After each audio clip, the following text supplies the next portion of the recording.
Jadi awalnya itu di Kota Makassar ini ada casting film horor. Jadi perannya itu dia semacam psikopat pembunuh.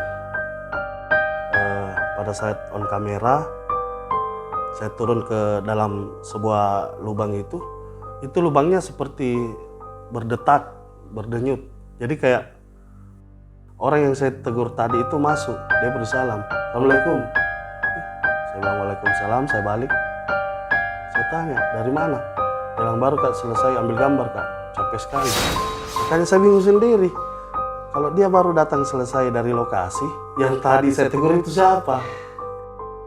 Ini kayak manusia apa gimana Kak? Kayak manusia, cuman anehnya itu yang saya bilang.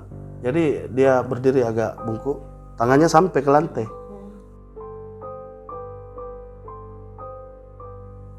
Assalamualaikum warahmatullahi wabarakatuh. Senang sekali saya Amin Indita dapat kembali menjumpai teman-teman di Sudah Malam. Nah, seperti biasa di channel ini kami akan membahas pengalaman-pengalaman mistis teman-teman yang sudah kami undang bersama kami di sini. Namun sebelum lanjut, saya akan mengingatkan kepada teman-teman yang ingin juga berbagi ceritanya bersama kami, boleh mengirim komentarnya di kolom komentar kami di video-video yang sudah kami tayangkan di channel Sudah Malam. Nah, kali ini saya bersama seorang seniman yang punya cukup banyak pengalaman mistisnya juga yang akan berbagi bersama kita di sini. Langsung saja saya sapa. Di sini ada Kak Jo. Halo. Halo Kak, apa kabar? Alhamdulillah, baik. Apa kesibukannya sekarang Kak? Kesibukannya ini untuk sementara ini olahraga, lebih ke olahraga. Sama apa namanya, masih di dunia entertain juga. Entertain. Aku dengar-dengar katanya Kak Jo ini aktor juga ya? Alhamdulillah. Ya. Nah, karena beliau ini seorang aktor, katanya pada saat proses syuting kemarin sempat ada pengalaman horornya juga ya Kak ya? Wah, banyak itu Iya. pengalaman itu. Mungkin Kak Jo bisa ceritakan ke teman-teman pengalaman mistisnya selama menjalani proses syuting film horor tersebut kali ya Kak ya? Ya. Mungkin dari proses awalnya sampai benar-benar pengalaman yang paling mengagetkan mungkin kali ya, karena itu dalam proses syuting kan waktu itu? Ya. Jadi awalnya itu di Kota Makassar ini ada casting film horor. Nah, terus saya memberanikan diri untuk mengikuti casting. Nah, setelah mengikuti casting, alhamdulillah saya di calling untuk mendapatkan satu peran di situ. Jadi perannya itu dia semacam psikopat pembunuh. Singkat cerita dari Makassar kita berangkatlah ke lokasi di daerah Sopeng. Ya, kita syuting di sana. Dan pengalaman yang paling mistis awalnya itu ketika saya dapat scene menggali kubur. Nah, setelah itu dari hotel ke lokasi itu perasaan saya sudah lain-lain, sudah tidak enak. Nah, sampai di sana pada saat on kamera, saya turun ke dalam sebuah lubang itu lubangnya seperti berdetak, berdenyut. Jadi kayak goyang. Tapi saya lanjutkan saja. Nah, sementara pas saya gali, saya menoleh ke kanan, saya lihat itu kayak rame di situ, banyak orang yang nonton. Padahal sebenarnya tidak ada orang yang nonton, karena krunya di sebelah kiri. Jumlah kru waktu saat itu kira-kira berapa orang? Mungkin ribuan pada saat itu yang saya lihat, tapi jumlah kru sebenarnya itu kurang lebih sekitar 20 orang saja. Berarti tapi perasaan tak itu kayak banyak banget orang di sekeliling itu? Iya, cuma lihat sekilas, jadi balik ke kanan kayak banyak orang. Cuman krunya sebelah kiri.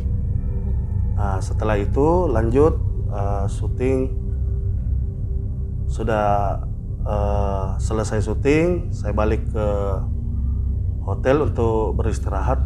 Saya lupa bersih-bersih dulu, lupa cuci kaki, lupa ganti baju, langsung pergi tidur. Lokasinya pada saat itu di mana Kak? Di pemakaman daerah Sopeng. Oh, bener-bener di pemakaman? Iya, benar, pemakaman asli. Oke, baik. Ya, jadi sampai di situ saya lupa ini, mungkin karena capek, jadi saya langsung tidur. Nah, disitulah berawal kata teman yang sekamar dengan saya. Katanya saya jalan keluar. Tapi memang pada saat itu saya buka mata. Yang tadinya seingat saya tidur dalam kamar. saya tiba-tiba ada di depan ruang tamu. Pukul berapa tuh Kak? Kurang lebih jam 4 ya, sekitar jam begitu. Subuh ya? Ya, akhirnya saya balik ke kamar lagi, itu sudah tidak bisa tidur karena banyak suara-suara yang saya dengar. Suara-suara mungkin kayak apa ya, desahan orang yang ketakutan, suara jejak kaki. Nah, itu salah satunya. Dan yang setelah itu hari berikutnya teman-teman syuting lagi di lokasi. Saya masih stay di mes karena SIM saya belum ada. Oke baik Pak. Kak, maaf motong. Nah tadinya Kak Jo itu tidur di kamar, kemudian kedapetan pada saat bangun kok udah di ruang tamu. Itu sempat dibahas dan ataukah ada perasaan lainnya Kak Jo kok tiba-tiba ada di situ? Saya saja bingung kenapa tiba-tiba, karena perasaan saya tidur di kamar. Nah, maka dari itu saya tanya ke teman, kenapa saya tadi malam? Abang katanya jalan ke depan. Nah, itu saya tidak sadar, 100% saya tidak sadar. Ketika saya sadar itu pada saya buka mata. Ya. Jadi hari kedua itu teman-teman berangkat ke lokasi, saya di mes tinggal. Jadi ada salah satu pemain dari situ. Saya lihat dia dari kamar, dia jalan keluar. Saya kan di ruang tamu main HP. Saya tegur, mau kemana? Dia jalan saja, tidak menoleh, tidak menjawab. Cuma saya berpikir, biarkan saja. Begitu saya lanjut main HP, tidak lama kemudian orang yang saya tegur tadi itu masuk. Dia bersalam, Assalamualaikum. Saya bilang Waalaikumsalam, saya balik. Saya tanya, dari mana? Dia bilang baru Kak selesai ambil gambar Kak, capek sekali. Makanya saya bingung sendiri. Kalau dia baru datang selesai dari lokasi, yang tadi saya tegur itu siapa? Aneh. Pokoknya pengalaman saya di film horor itu memang secara tidak langsung berinteraksi dengan hal-hal yang seperti itu. Mau tidak mau sebenarnya. Iya. Terus habis itu pernah nggak tanya ke teman-teman bahwa kita sudah mengalami beberapa kejadian itu selama syuting di Sopeng itu? Kalau saya tanya, enggak pernah ya. Cuman teman rata-rata berbicara dengan saya. Bang, saya ada pengalaman. Pengalamannya di antara lain katanya, dia mau waktu sholat subuh, dia panggil ini, temannya yang biasa sholat. Dia panggil sholat, tapi enggak dibukain pintu. Pas mau pergi, dia bilang ada suara. Dia bilang tunggu Kak. Jadi itu teman menunggu. Salah satu pemeran juga, mungkin ditunggu ndak keluar, akhirnya teman tinggalkan. Ternyata yang bilang tadi suruh tunggu sudah ada di masjid. Padahal kamarnya terkunci gitu, ada suara dari dalam. Iya, kamarnya terkunci, cuman ada suara dari dalam. Berarti bukan hanya Kak Jo saja yang mengalami hal-hal begitu ya selama proses syuting? Ada beberapa teman-teman yang bermain di film itu memang sebagian besar mengalami itu di film itu. Tapi kalau Kak Jo sendiri memang agak sensitif terhadap hal-hal seperti itu? Iya, kebetulan memang saya agak gampang sensitif, gampang berinteraksi dengan hal-hal seperti itu. Berarti itu bukan pengalaman pertama ya Kak ya? Iya. Bisa kita flashback mungkin di belakang sebelum menjalani proses syuting itu apa saja sih yang pernah Kak Jo alami?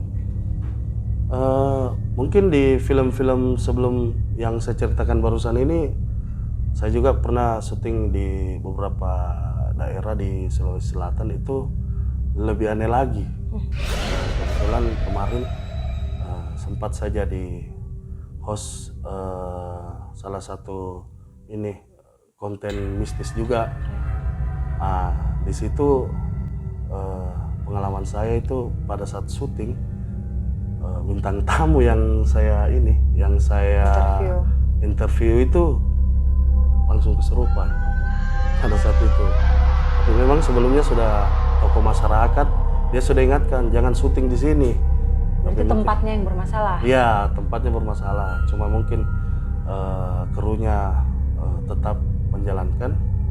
Akhirnya terjadilah kesurupan massal itu. Kesurupan massal? Iya. Berarti bukan hanya narasumbernya aja yang kesurupan? Siapa aja Kak? Termasuk penonton dan kru juga. Iya. Itu gimana awal mulanya, Kak?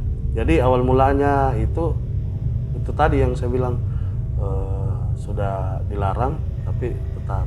Jadi begitu saya buka acara opening, langsung ada saja penonton yang teriak, habis dinetralisir keluar lagi kru yang teriak, terakhir narasumbernya pas interview dia teriak sementara kameranya on.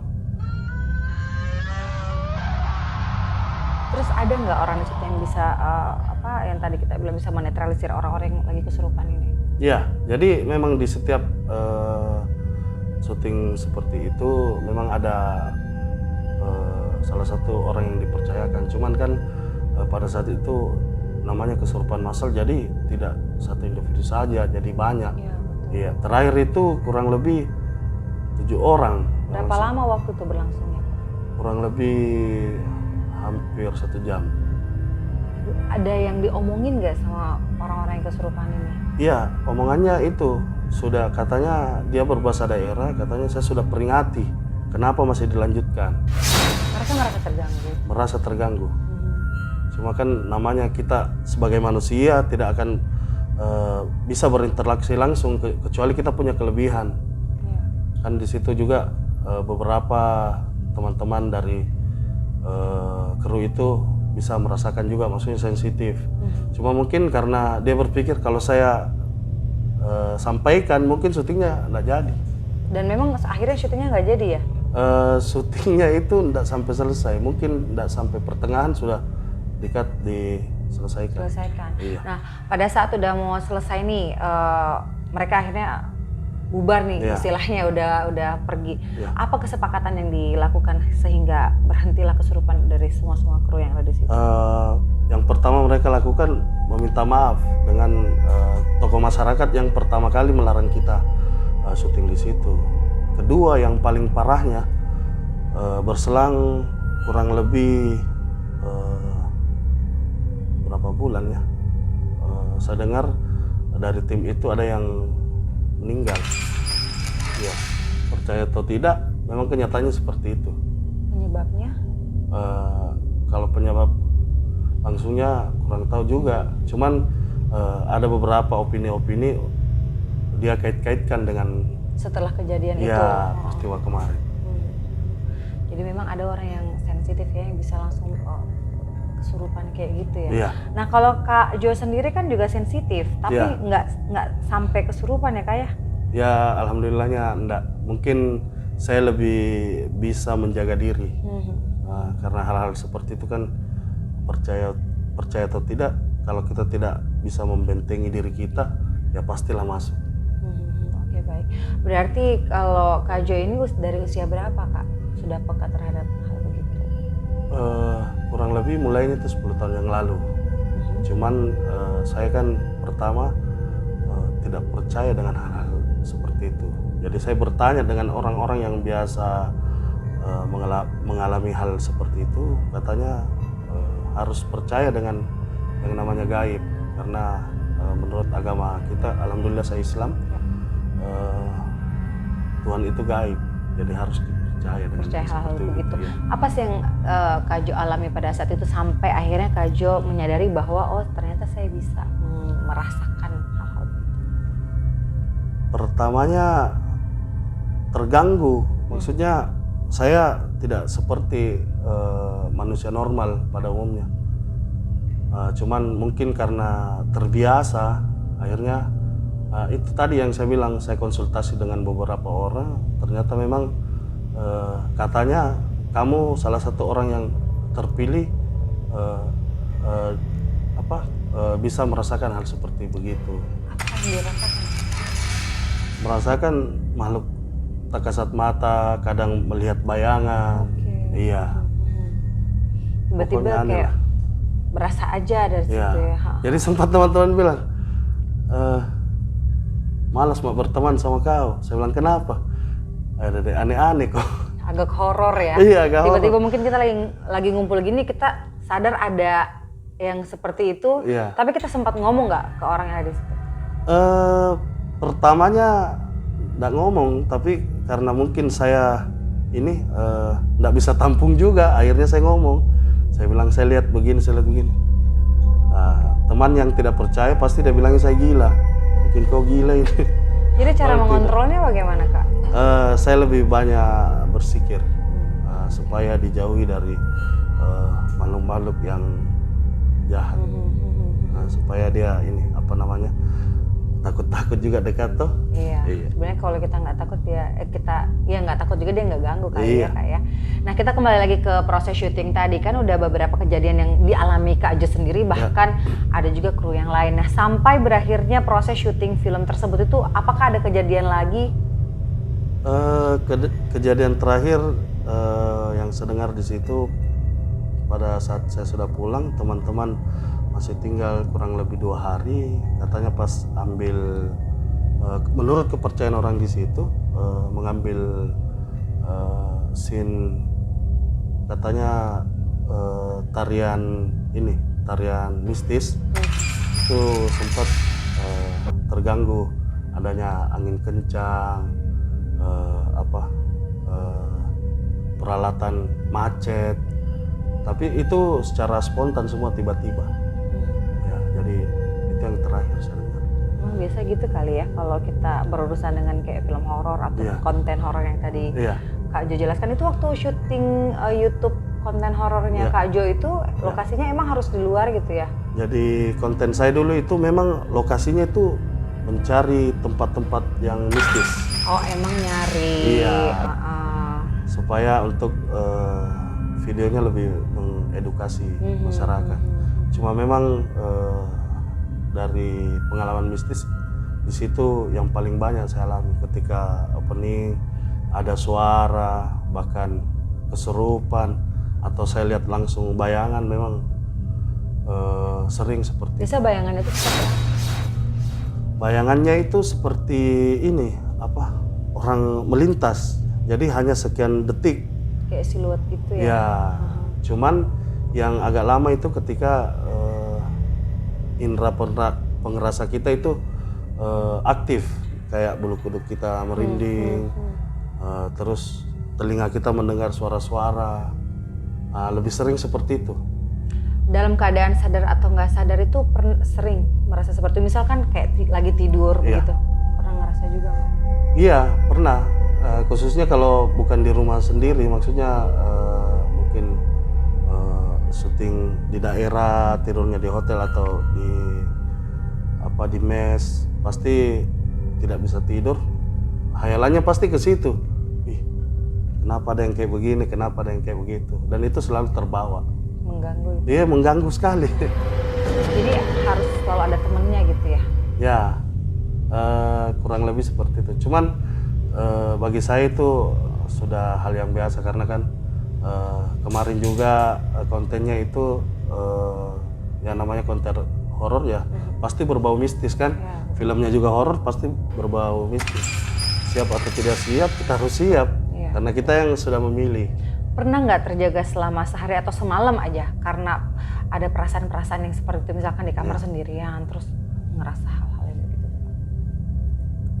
Waktu pertama-pertama mengalami itu sering kayak bahasanya kayak parnoan begitu. Jadi apa-apa saja dengar bunyi, apa itu, lihat orang kaget lagi. Cuman karena berjalannya waktu terbiasa, sudah enggak. Jadi kalau sekarang itu saya lebih menyikapi dunia mistis atau horor ini, saya percaya, tapi saya tidak terlalu gubris. Maksudnya saya tahu bahwa di semua tempat itu ada hal-hal mistis. Cuman saya tidak mau cari tahu itu apa. Selain itu ada pengalaman yang lebih menarik lagi nggak Kak? Yang selama Kakak itu bisa merasakan hal-hal mistis di sekitar?